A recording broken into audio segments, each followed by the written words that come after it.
watching Thames from London. We now hand over to ITN for the morning news.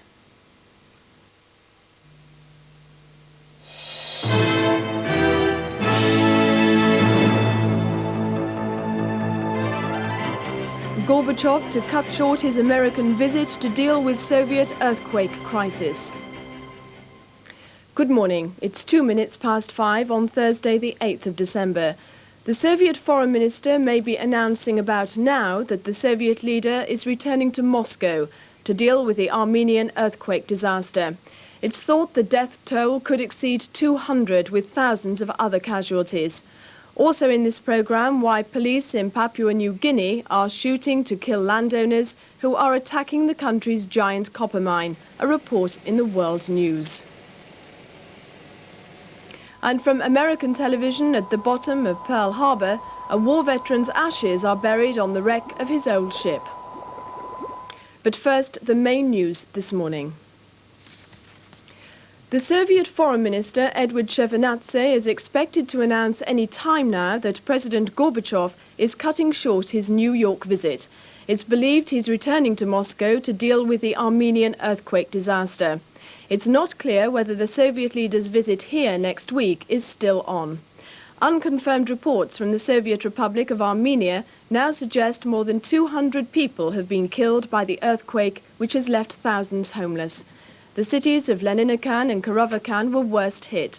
The earthquake was felt in the capital Yerevan, 200 miles away. The impact of the earthquake caused total devastation in some areas. Casualty figures still unclear are expected to run into thousands. Many more have been left homeless. An emergency rescue operation is already underway. The Turkish Red Crescent has sent tents, blankets, clothes and food. The earthquake, monitored at the US Geological Survey in Washington, measured 6.9 on the Richter scale, and the serious damage caused by a quake of this size was clearly evident.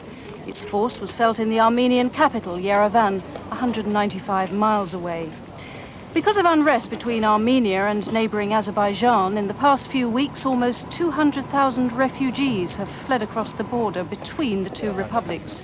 This devastation is certain to cause further dislocation. In his telegram, Soviet leader Mikhail Gorbachev sent condolences to those who had lost loved ones. He said the news had shaken the Soviet people to the depths of their hearts. Earlier, President Reagan described Mr. Gorbachev's promise to cut the Soviet army by 500,000 men as a positive step. Speaking in Washington this morning, Mr. Reagan said if the plan was carried out speedily and in full, history would regard it as important. President-elect George Bush said his own talks had been productive, adding he felt under no pressure for a summit with the Soviet leader. The Soviet motorcade caused chaos on the streets of New York as Mr. and Mrs. Gorbachev made their final appearance of the day as guests of honor at a United Nations reception. Earlier, they made an unscheduled stop near Times Square, where they got out of their limousine to shake hands with hundreds of well-wishers. Early this morning, our time, President Reagan gave his official response to the Soviet leader's announcement. About the Soviet unilateral troop reduction, I can only say that if it's carried out speedily and in full, history will regard it as important, significant. And we did see history today. He said recent developments in superpower relations were part of a continuing process. All of this is testimony to a process that was begun in 1985 in Geneva. Testimony, too, to the sacrifices of the people of the free world throughout the post-war era. So, while our hopes today are for a new era, let us remember, if that new era is indeed upon us, that there was nothing inevitable about it. It was the result of hard work and of resolve and sacrifice on the part of those who love freedom and dare to strive for it. Earlier, Mr. Gorbachev was taken by the President and President-elect Bush for a breathtaking view of the Statue of Liberty. Mr. Reagan was asked to sum up his last meeting with the Soviet leader. Look at his smile. Read our smile. And we'll have a full report on Mr. Gorbachev's historic speech to the United Nations in our World News in Part 2. Whitehall has given a cool reaction to South Africa's decision to move black nationalist leader Nelson Mandela to a house in the grounds of a prison farm. The British government believes nothing has changed because Mandela remains under guard, but some observers think it's another step in his phased release from jail. It was 4 months ago that Nelson Mandela, suffering from tuberculosis, was interned in a luxury Cape Town clinic. But 2 weeks ago, in a statement broadcast on South African television, the South African Justice Minister announced that Mr. Mandela would be moved to secure accommodation with free access to his family. At 10:15 this evening, Brigadier Munro, the commanding officer of Portsmouth Prison, telephoned me and said that Mr. Mandela had been moved from the Constantia Clinic in Cape Town to the Victor Verster prison near Paarl. He said that Mr. Mandela would be accommodated in a house in the prison complex, and said that the family, that's Mrs. Mandela, her children and grandchildren, would be allowed unlimited access. One of Britain's most famous restaurant owners has died in hospital 6 weeks after being badly burned in a fire at his home. Police think Peter Langen may have started the blaze deliberately after a row with his wife. His world-famous restaurant, Langen's Brasserie in London, is popular with showbiz personalities and was jointly owned with film star Michael Caine. Peter Clowes, the head of the Barlow Clowes Investment Group, will face 16 new charges when he appears before magistrates in London this morning. The charges of theft and conspiracy to steal involve more than £22 million. 3 other businessmen, arrested by detectives investigating the collapse of the Clowes empire, have been charged with various offences. We'll be back with the world news. We have a report on why police in Papua New Guinea are carrying out a shoot-to-kill policy against angry landowners.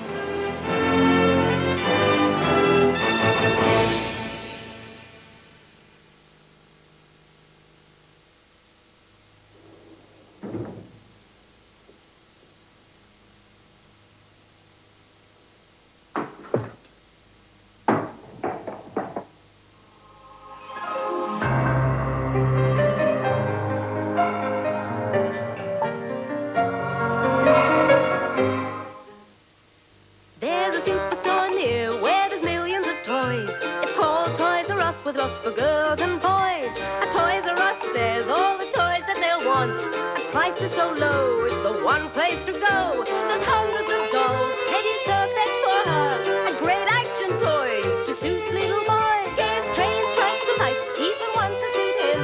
There's millions to see here, so come along in. I don't want to grow up, I'm a Toys R Us kid.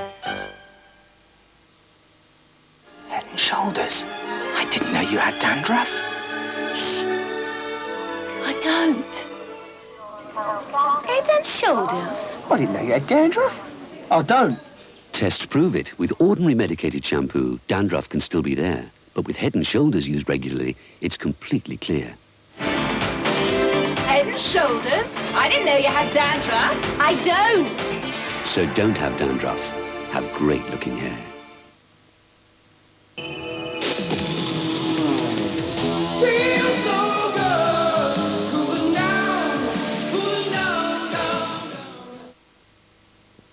New Camay Light and great-looking skin go together. It's pure white with a lighter fragrance.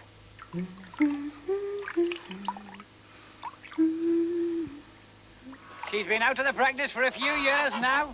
Aye. She knows all about having kids. Happens she's forgotten about having calves. Balls. New Camay Light. It only leaves your skin soft.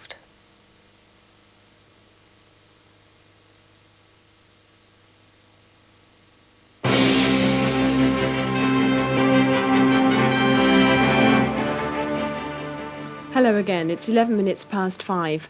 Now it's time for the world news, which was first broadcast to viewers in America and Japan last night.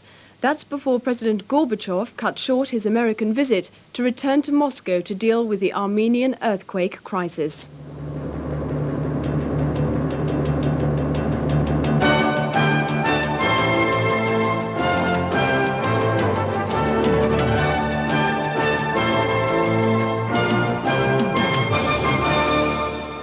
Hello, I'm Sue Carpenter with the ITN World News. We'll bring you the top international stories and a roundup of business news. Among our reports are Gorbachev announces big troop reductions at UN speech. He says 10,000 Soviet tanks will leave Europe in 2 years. And the great Roy Orbison dies at the age of 52. But first, President Mikhail Gorbachev has announced a unilateral reduction in Soviet troops, tanks and combat aircraft in Europe and Asia. He made his dramatic announcement in the first speech by a Soviet leader to the United Nations for 28 years. President Gorbachev used the occasion to propose major initiatives on the environment and Third World debt, as well as disarmament. He said Soviet forces in Eastern Europe would be cut by 500,000 troops within the next 2 years, 10,000 tanks, 8,500 artillery systems and 800 combat aircraft. He said the world is witnessing a turning away from the principle of superarmaments to the principle of reasonable defence sufficiency. This was a historic day in New York City. The leader of the Soviet Union making his way to the United Nations through closed Manhattan streets to announce dramatic cuts in his country's military might. He was ushered into a building buzzing with anticipation by UN Secretary-General Pérez de Cuéllar. His address today the subject of intense speculation. 250 miles away at the White House, President Ronald Reagan was setting off for New York and his 5th meeting with his Soviet counterpart. Also on his way to that gathering, President-elect George Bush, the man who'll assume the mantle of power next month. As Mikhail Gorbachev entered the General Assembly chamber at the UN, he had with him a 26-page speech which may profoundly affect the course of East-West relations during the Bush presidency. At its heart, the vision of a shift from superarmament to what Mr. Gorbachev called the principle of defense sufficiency. We are present at the birth of a new model of ensuring security, not through the build-up of arms, as was almost always the case in the past, but on the contrary, through their reduction on the basis of compromise. The Soviet leadership has decided to demonstrate once again its readiness to reinforce this healthy process not only by words, but also by deeds. Today I can report to you that the Soviet Union has taken a decision to reduce its armed forces. Within the next 2 years, their numerical strength will be reduced by 500,000 men. The numbers of conventional armaments will also be substantially reduced. This will be done unilaterally, without relation to the talks on the mandate of the Vienna meeting. In Eastern Europe, the cuts will include 10,000 tanks, 8,500 artillery systems and 800 combat aircraft. It was, said Mr. Gorbachev, the will of a people who have undertaken a profound change in their socialist society. And he sent a clear message to the new US administration. The next US administration, headed by President-elect George Bush, will find in us a partner who is ready, without long pauses or backtracking, to continue the dialogue in a spirit of realism, openness and goodwill, with a willingness to achieve concrete results, working on an agenda which covers the main issues of Soviet-US relations and world politics. US Secretary of State George Shultz joined the applause. He'd been personally praised by Mr. Gorbachev. It was a masterful speech, pitched to a domestic Soviet audience as well as to the international community. Mr. Gorbachev making it clear he intends to use the money saved through military cuts to improve the lot of Russians at home. As he was concluding his remarks, Ronald Reagan was arriving for their meeting. No reaction from him to the events which had unfolded while he'd flown from Washington. But as he left the UN, it was the Soviet leader who'd seized the initiative in the dialogue between Kremlin and White House. Mr. Gorbachev setting sail across New York Harbor for a meeting the Americans had tried to play down, but which now seemed much more than what Mr. Reagan had called a get-together.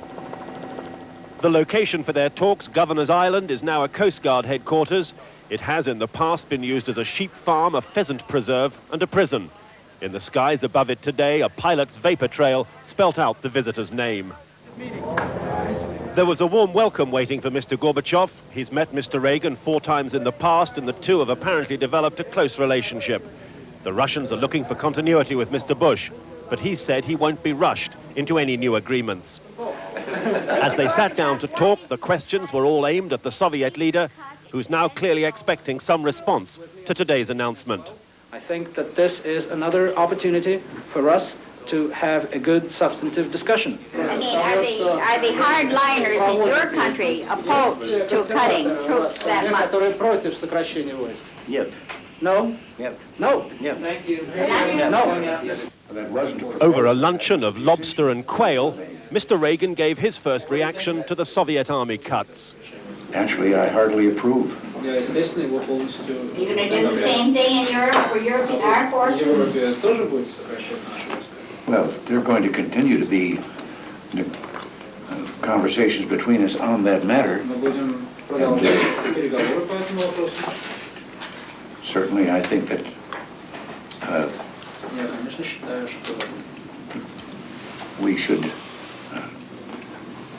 we certainly would adjust if it would turn out that this left us with a superiority, and we don't seek such a thing. After their meal, some sightseeing, Mr. Gorbachev was escorted to view the Statue of Liberty across the harbour. The mood now clearly relaxed. Mr. President, how did your meeting go? Look at his smile. Read our smile. Everything was fine. And we hope it's going to be even better. No comment so far from Mr. Bush. He'd always said he'd be present today merely as the Vice President. And finally, the moment for farewells between Ronald Reagan and Mikhail Gorbachev. They've transformed East-West relations over the past 3 years, and as they said goodbye, Mr. Gorbachev declared himself confident that the understanding they've achieved will continue under the next US administration. A Soviet official has dismissed speculation that the Soviet defense minister would resign in protest at President Gorbachev's speech. Dmitry Yatsev was reported to be unhappy about the troop reductions, but it has now been confirmed that he will stay in his job. However, it was announced that the Armed Forces Chief of Staff Sergei Akhromeyev had resigned. The official explanation was that he had retired for health reasons totally unrelated to the unilateral cuts. Marshal Akhromayev's sudden departure from the front rank of the Soviet military comes after persistent rumors in Moscow that the Red Army's top brass were reacting fiercely to Gorbachev's troop cuts. Earlier this year, he played a leading role explaining the nuclear missile cutbacks that led to the INF deal. At 65, Sergei Akhromayev is of the World War II generation of Soviet soldiers who set great store by massed tanks and men to defend their homeland. As Army Chief of Staff, it seems the price of Gorbachev's diplomacy was too high for him to break to his troops. Yet his strong reaction was in marked contrast to how other Muscovites took the news. At a late-night cafe in the city's Taganka district, Mr. Gorbachev's United Nations address played live, but won just a passing glance from some, who found his Christmas present of big troop cuts a less compelling event than Raisa Gorbachev's arrival. But the cafe set stopped talking when Gorbachev spelt out the size of his offer. But cuts of 500,000 Soviet soldiers over 2 years are substantial, even by the size of the Soviet standing army. The news of the troop cuts drew an immediate reaction. I'm in favor of it. Everyone knows the Soviet Union doesn't want war, and if the other side cut their forces, it will be good. You know, we're so powerful, it won't affect our security. Somebody has to make the first step in disarmament to show goodwill, and I'm glad it was done by the Soviet Union. Mr. Gorbachev's retained the loyalty of his defense minister, Dmitry Yatsev, but this controversial step into unilateral disarmament, giving something for nothing, is breaking all modern Soviet tradition. NATO leaders have given a cautious welcome to the arms cuts announced by President Gorbachev. West Germany's Chancellor Helmut Kohl and Britain's Prime Minister Margaret Thatcher also reacted positively. A NATO spokesman in Brussels said the cuts were a step in the right direction, but said they would be seeking larger reductions at the negotiating table. The cuts in Soviet troop numbers will be widely welcomed in the West, but NATO leaders will point out that it still leaves the Soviets with considerably larger forces than NATO. Next year, NATO and Warsaw Pact countries start new and complex negotiations for a conventional military balance in Europe. The most significant cut announced today is for the 6 tank divisions to be withdrawn from Eastern Europe. NATO leaders regularly refer to tanks as being the most threatening element of Soviet power. Today, Warsaw Pact tanks total 51,000. They'll be cut to 41,000. Artillery will be cut substantially too, and there'll be a 10% reduction in aircraft numbers. But it'll still leave the Soviets with much higher numbers than NATO in all those categories. The cuts are a welcome gesture to help get the conventional arms talks underway, and in time will enable Mr. Gorbachev to redirect badly needed resources away from the military and into the civilian economy. While President Gorbachev was concerned with making a political impact at the United Nations, his wife Raisa had worked equally hard to win a diplomatic victory with the people of New York. The Soviet First Lady broke from her schedule to cross a street and greet startled strangers. She told them she loved New York and wanted to see more of the city she called the Big Apple. Meanwhile, back in New York, the racer motorcade was on the town, heading for a power lunch with the wife of the UN Secretary-General, Mrs. Perez de Cuellar. Guests included Mrs. Reagan, here greeted with a kiss, and the next First Lady, Barbara Bush. There were even signs of some détente between the two First Ladies, no sign here of the rumoured animosity between them. They didn't exactly stand side by side, but they had apparently buried the hatchet. Not in each other, a Secret Serviceman joked. Back on the town, Mrs. Gorbachev was soon working the crowds who'd gathered enthusiastically to cheer her at every corner. Would she go shopping? Visit the famous stores? Did she have her own credit card? Well, of all the places that Mrs. Gorbachev might have chosen to visit in New York, it wasn't Macy's or Bloomingdale's. She had chosen to visit Estee Lauder's beauty parlor, and the grand old lady of cosmetics was on hand to greet her. $1 million worth of publicity for those lipsticks and that face powder. She told us all she was pleased to be in New York, looking forward to seeing more of the city. Questions about shopping weren't unanswered, but questions about international relations... You think we can have peace? We shall have peace after that, and all of us have to welcome it. Inside, she ignored the Cadillacs and the toys that were on display. It was a strictly private visit with Estee Lauder. No details yet. Emerging after half an hour, Mrs. Gorbachev was greeted almost like royalty. Several thousand people gathered across the street, cheering and waving. In the end, she had to ask her interpreter to deliver a message to the crowd. Tell them thank you, she said. Now other news. A powerful earthquake has hit Soviet Transcaucasia, causing numerous deaths and widespread destruction. The official Soviet news agency TASS reports that volunteers, troops and medical equipment have been sent to the area. In neighbouring Turkey, the authorities say 4 villagers have been killed and dozens of houses destroyed by the 2 60-second tremors. The earthquake was centred near Leninarkan, 100 kilometres northwest of Yerevan, the capital of Soviet Armenia. The Armenian town of Kirovakan was one of the worst affected areas. Soviet television showed collapsed buildings, while officials reported severe devastation, deaths and injuries. More than 1,000 people throughout the region are reported to have been made homeless by what's believed to be the worst earthquake for 80 years.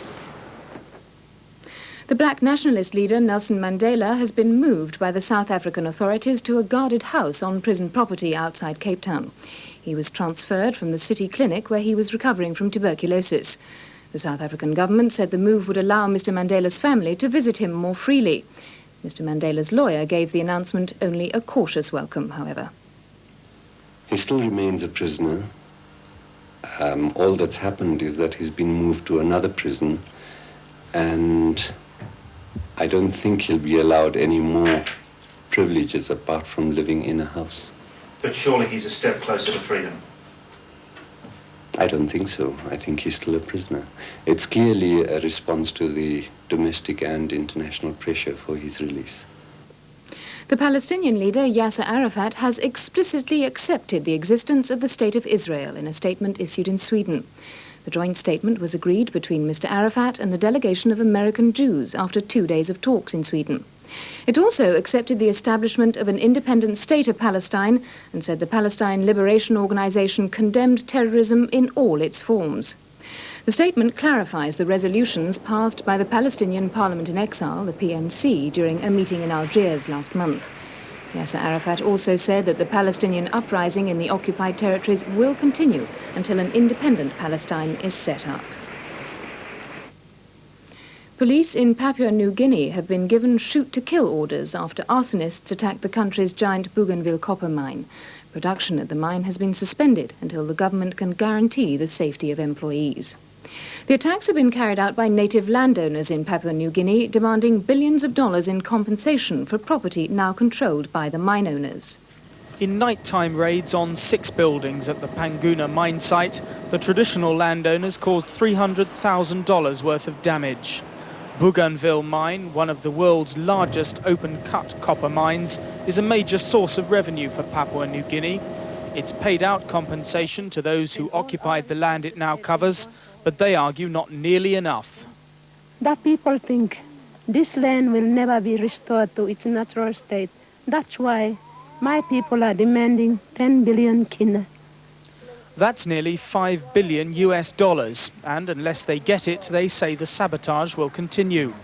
Last week, they blew up an electricity pylon using dynamite stolen from the mine. That brought production at the mine to a standstill at a cost to the company of $1 million a day.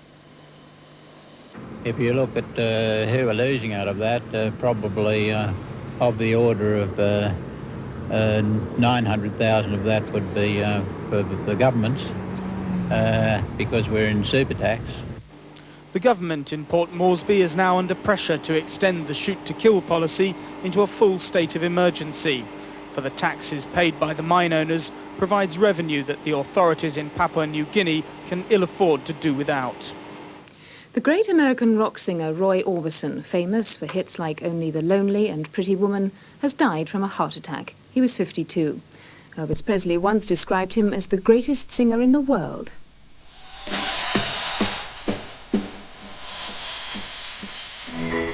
Roy Orbison, it's been said, didn't have a stage act, only a great voice. A shy and gentle man who dressed darkly, but who was one of the great lights of rock and roll.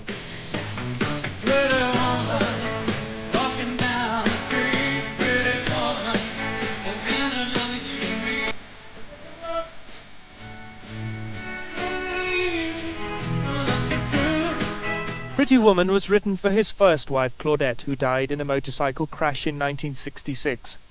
A year later, Roy Jr. and another son died in a fire.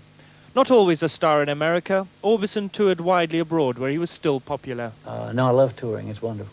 Do you have a particular affection for Britain? Yeah. And then, like I said, I came over in '62, and then practically every year since then, except of late, I've been so busy back home, it's about every 3 years now. His death came as his present hit with the Travelling Wilburys was moving up the charts.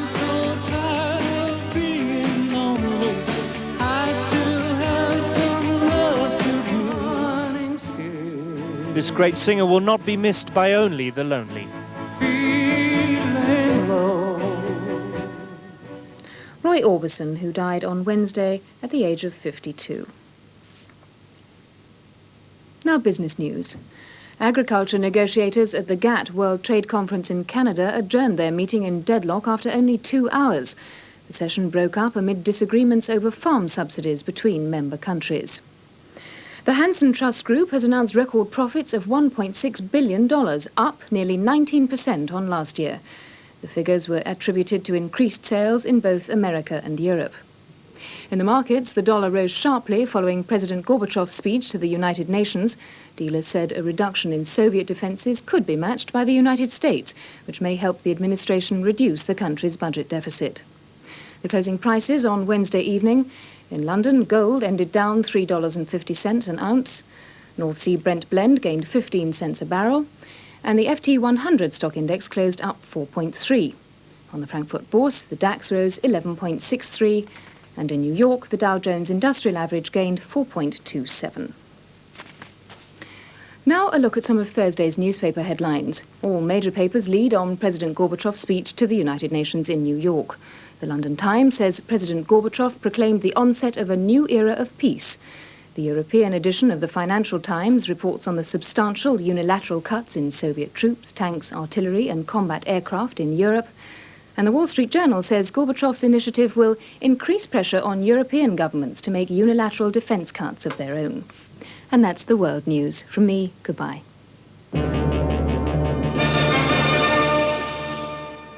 Sue Carpenter with ITN's World News. We'll be back shortly with a look at the news from the United States, where half a century on, a war veteran's ashes are buried in Pearl Harbor.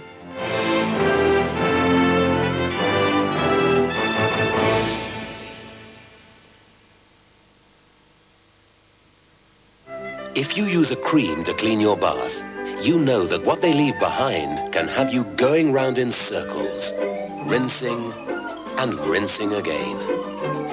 But now, there's new Flash cream. Look, we cleaned one half with an ordinary cream, the other with Flash. Rinse them down and they look the same, until you see what's left behind. New Flash cream rinses more easily and wipes out dirt in a flash.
It's early fall down on Beaver Creek, a busy old time of year for Mother Nature's jack of all trades.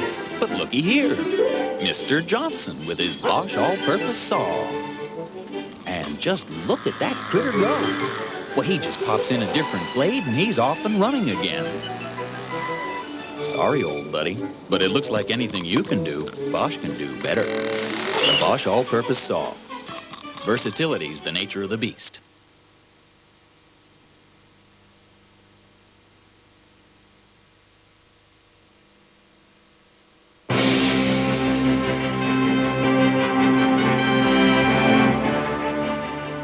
Hello again, it's 5:34. Coming up in a moment, our regular look at what's making the news in America. But first, the main news this morning. The Soviet President, Mr. Gorbachev, is cancelling his visit to Britain next week to return to Moscow to deal with the Armenian earthquake disaster. Mr. Gorbachev has also called off his planned trip to Cuba and cut short his visit to the United States. It's thought the Armenian earthquake may have killed more than 200 people and injured thousands. The Soviet Foreign Minister Edward Shevardnadze called a surprise news conference a short time ago in New York to announce the change of plan. He spoke through an interpreter.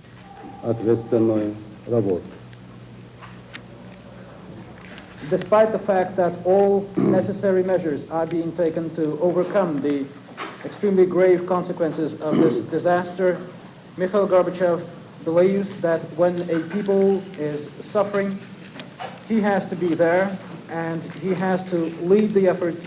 He has himself to lead the efforts, these very important efforts himself. Now a look at what's making the news on American television. President Gorbachev's visit dominates the news, but there's also coverage of the war veteran whose ashes have been buried in Pearl Harbor nearly 50 years after the attack. But first, on cable news network, it was not all cheers for the Soviet leader in the United States. Not everyone in New York was celebrating Mr. Gorbachev's arrival today. Several groups staged demonstrations. Tonight at an Armenian church, more than 400 people held a vigil calling attention to the ethnic unrest in the Soviet Union's Baltic republics. Earlier in the day, more than 50 Jewish protesters were arrested when they went through barricades in front of the United Nations during Gorbachev's address. Another group protested Soviet presence in Afghanistan, with some chanting "Death to Gorbachev." The Soviet leader did not interact with any of the demonstrators. Inside the United Nations tonight, Gorbachev received a long line of guests, with former President Richard Nixon at the front of the line. Nixon's former Secretary of State Henry Kissinger was not far behind. And industrialist Armand Hammer also stepped up to say hello. Dozens of diplomats and dignitaries shook hands with the Soviet leader. The reception is being hosted by UN General Secretary Javier Perez de Cuellar in honor of the Gorbachev's visit. The latest round of ethnic violence in the Soviet Union's southern republics is being closely watched by one ethnic group in California. CNN's Greg Lamont looks at how Armenian Americans in Los Angeles are reacting to the fighting and to Gorbachev's U.S. trip. Soviet leader Gorbachev's visit is like salt on an opened wound to the 700,000 Armenians living in the United States. Half live in Southern California. At issue is a decades-old territorial dispute between the Soviet territories of Armenia and neighboring Azerbaijan over a mountainous region called Nagorno-Karabakh. Over the past year, several hundred Armenians have reportedly been killed by Azerbaijanis trying to take over the region. Gorbachev's visit is stirring up the emotions of Armenians living here. Stop the genocide, give Karabakh to Armenia, and give some self-determination to Armenia. At least some. When they hear of the what's been happening in the Soviet Union and the fact that the Soviet government is unable to protect the minority, then they're united as ever, not simply in Southern California, but throughout the world. Armenians in Los Angeles began protesting weeks before Gorbachev's trip. The demonstration was designed to send the Soviet leader a message rather than being a protest aimed at Gorbachev himself, who many Armenians support. The protests are trying to give a message to Gorbachev that we want just solution to the Karabakh issue. Stop killing Armenians, it's enough. It's too long going, that stuff. It's enough. In this 20th century, it's just terrible to listen to such kind of news. I think it's terrible. They're going to stop it immediately. Do anything they want, but stop it. Armenian religious leaders have asked to meet with Gorbachev in New York, but they have not received a reply from the Soviet leader. Greg Lamont, CNN, Los Angeles. This day, December 7th, we remember the hundreds of servicemen who lost their lives at Pearl Harbor. The memories are especially painful for the men who watched their friends and shipmates die in the attack. But today, one Pearl Harbor survivor is at peace because, as CNN's Greg Lefebvre explains, he's achieved his wish of more than 4 decades. He's been reunited with his lost comrade.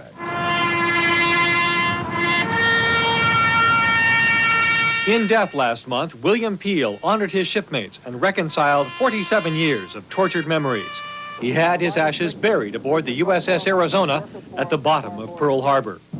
December 7, 1941, Chief Petty Officer Bill Peel scrambled to his duty station, gun turret 4, as Japanese fighters pummeled, then sank his ship. 1,100 souls went down with the Arizona. Bill Peel was among only 150 aboard who survived. And he didn't want any glory. For 3 decades, the memories of that horrible day tortured Peel. He would not discuss the raid, the deaths, the fires, or his nightmares. He always said the real heroes went down with the ship. Then in 1981, Peel joined other survivors at ceremonies at Pearl Harbor. He was beginning to come home. Then he learned that Arizona survivors could be buried there when they died. He made me promise that I would fulfill this last wish of his, and whether it took a month or a year to take this course of action, I fully intended to do so. William Peel died in March. Cancer. It took months, but his family honored his request. Peel is only the 4th to be buried at the Arizona. His ceremony was the first publicly photographed. They feel like they've left so much of themselves behind. In order to be whole, they must physically return. To be buried at the Arizona, survivors must prove they were aboard when it was attacked. Not an easy task because much of the Arizona's records went down with her. But in life, often one must challenge his greatest fears and must meet them head on. And perhaps in death, my father is finally meeting one of the greatest fears and the worst moments of his life and is conquering it. Navy divers brought Peel's ashes to his duty station, gun turret 4. And there, 47 years later, he is at rest with his mates.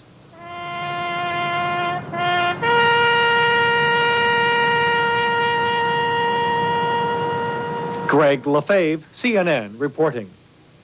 NASA engineers say they'll set up a special team to find out what damaged some of the heat tiles on the shuttle Atlantis. Engineers say the tiles may have been hit by flying debris during liftoff last Friday. NASA says the damage had no effect on the shuttle's secret mission. Engineers say they'll replace the damaged tiles and have Atlantis ready in time for its next trip, scheduled for April. The heat tiles are custom made to withstand re-entry temperatures of 2,300 degrees. That's a temperature twice what it takes to melt steel. The Federal Aviation Administration today announced $1.5 million in fines for security lapses at airport passenger checkpoints.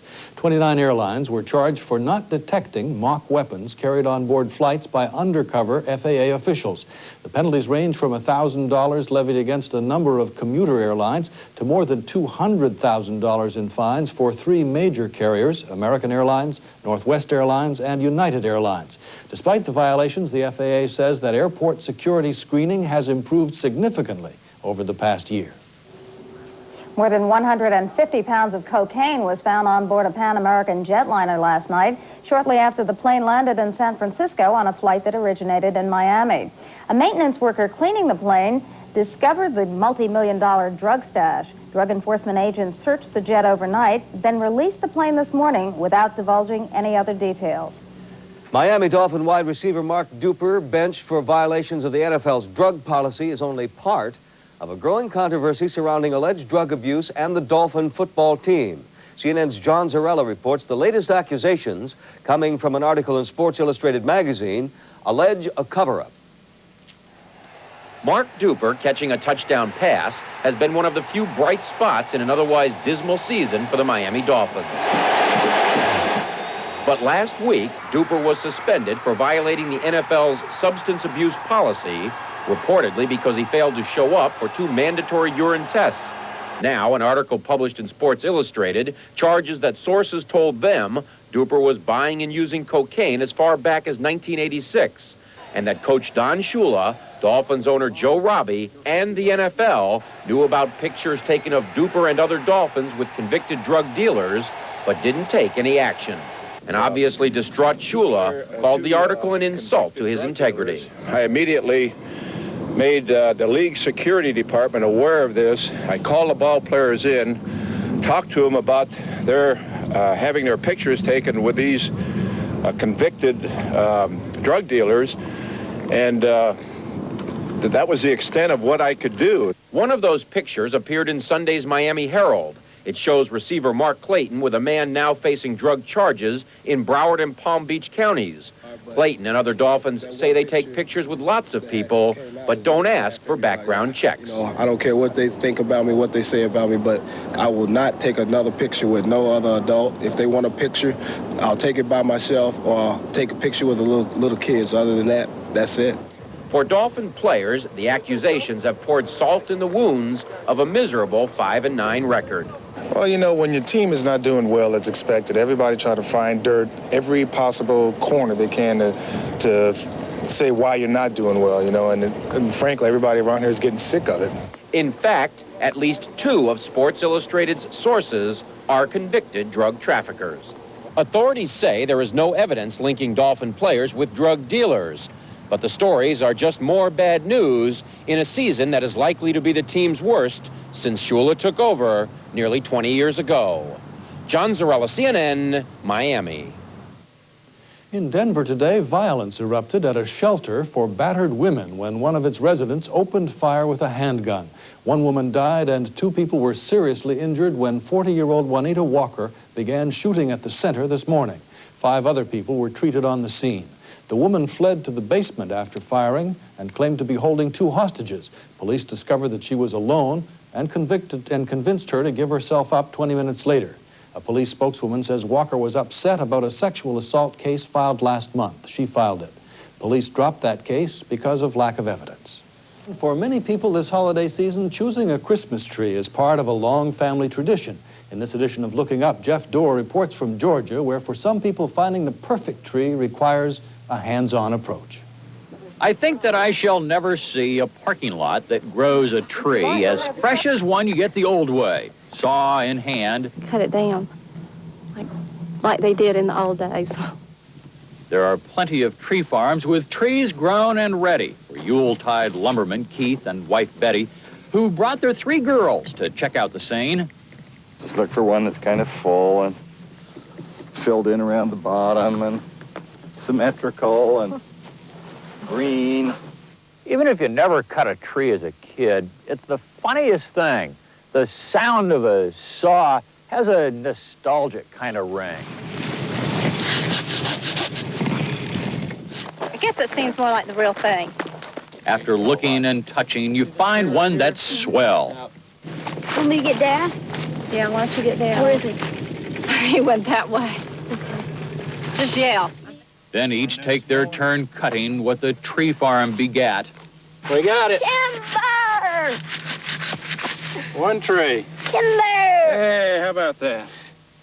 Together they toiled in the wind and the sun as a family building memories of how Christmas is done. And they ride a hay wagon back to the car, even though walking really isn't too far, because it's Christmas, and that's just the thing to do. Merry Christmas to you. The news from America. It's 13 minutes to 6. Now the main news this morning. The Soviet President, Mr. Gorbachev, is cancelling his visit to Britain next week to return to Moscow to deal with the Armenian earthquake disaster. He'll be leaving New York later today, earlier than planned, and has also called off his trip to Cuba. The Soviet Foreign Minister, Edward Shevardnadze, called a surprise news conference a short time ago in New York to announce the change of plan. He spoke through an interpreter.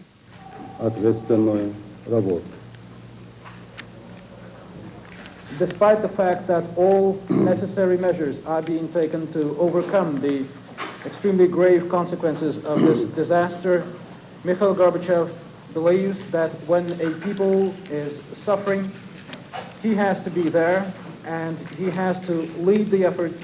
He has himself to lead the efforts, these very important efforts himself. Our correspondent in New York, Tim Hewitt, has been following developments. He's just sent this report. This shock announcement came barely 3 hours after a smiling Mikhail Gorbachev had attended a diplomatic reception at the United Nations. There was no indication of the drama to come. But then Soviet Foreign Minister Eduard Shevardnadze appeared before a hastily called news conference at the Soviet mission in Manhattan to announce that Mr. Gorbachev would cut short his visit after learning that thousands had died in the Armenian earthquake. There's inevitably speculation here that the real reason for the decision is mounting unrest within the Red Army following Mr. Gorbachev's announcement that he's to cut Soviet troop strength by 500,000 men. But White House sources say Mr. Gorbachev did receive messages late yesterday that the earthquake was much worse than at first feared. Many observers here believe that given the recent unrest in Armenia, Mr. Gorbachev could not possibly have been seen sightseeing in New York when there was such suffering at home. Tim Hewitt, ITN, New York City. Unconfirmed reports from the Soviet Republic of Armenia now suggest more than 200 people have been killed by the earthquake, which has left thousands homeless. The cities of Leninakan and Kirovakan were worst hit.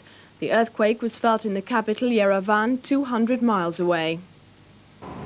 The impact of the earthquake caused total devastation in some areas. Casualty figures still unclear are expected to run into thousands. Many more have been left homeless. An emergency rescue operation is already underway. The Turkish Red Crescent has sent tents, blankets, clothes and food. The earthquake, monitored at the US Geological Survey in Washington, measured 6.9 on the Richter scale, and the serious damage caused by a quake of this size was clearly evident. Its force was felt in the Armenian capital, Yerevan, 195 miles away. Because of unrest between Armenia and neighboring Azerbaijan, in the past few weeks, almost 200,000 refugees have fled across the border between the two republics. This devastation is certain to cause further dislocation. In his telegram, Soviet leader Mikhail Gorbachev sent condolences to those who had lost loved ones. He said the news had shaken the Soviet people to the depths of their hearts. Before the news that Mr. Gorbachev was leaving for Moscow early, his visit to New York was being regarded as a triumph for the Soviet leader. Mikhail Gorbachev is enjoying a triumphal procession through Manhattan. In Times Square, he left his Russian limousine to mingle briefly with the crowd, chatting to New Yorkers who appear to have taken him to their hearts, despite the chaos caused by his 45-car motorcade. And he's been fulsome in his praise of a city that to many has come to epitomize capitalist decadence. Нас очень обрадовало, что на улице вышли встречать нас тысячи нью-йоркцев. We are very pleased by the fact that thousands of New Yorkers have Мы come out видели to их welcome us. Мы видели их лица, We saw their faces. глаза, We saw their eyes. дружеское расположение. We saw their friendliness. There was applause for the Soviet leader as he returned to the United Nations, where he'd earlier announced unilateral cuts in the Soviet military. This was an occasion for diplomatic niceties and some considerable adulation. Former President Richard Nixon, an old hand at détente, exchanged a polite smile. Others were more fulsome. Thank you. That is the best speech I have ever had in my life. They came from the world of diplomacy, big business, and the media. This was Washington Post publisher Catherine Graham. What are you writing about these days? You again. Пишем о вас. And for an Israeli representative, Soviet gratitude for Jewish help in the recent Aeroflot hijacking. You must know that in the Soviet Union, we have a lot of goodwill as regards Israel. But Mr. Gorbachev's military cuts are the dominant talk of the town. At a function in Washington, Ronald Reagan described his final meeting with his Soviet opposite number as positive and encouraging. About the Soviet unilateral troop reduction, I can only say that if it's carried out speedily and in full, history will regard it as important, significant. President-elect George Bush took a back seat at what's now being described as another summit, but it's his reaction to the latest events that will count in the months ahead. That reaction so far has been guarded. I made clear to the General Secretary that I certainly wanted to continue the progress that's been made in the Reagan administration with the Soviets. And I also made clear that we needed some time, and he understood that. For now, Mikhail Gorbachev is the man basking in the limelight. It's his success they're toasting in New York. Former President Nixon produced the ultimate accolade. Mr. Gorbachev, he infused, is a political superstar. Tim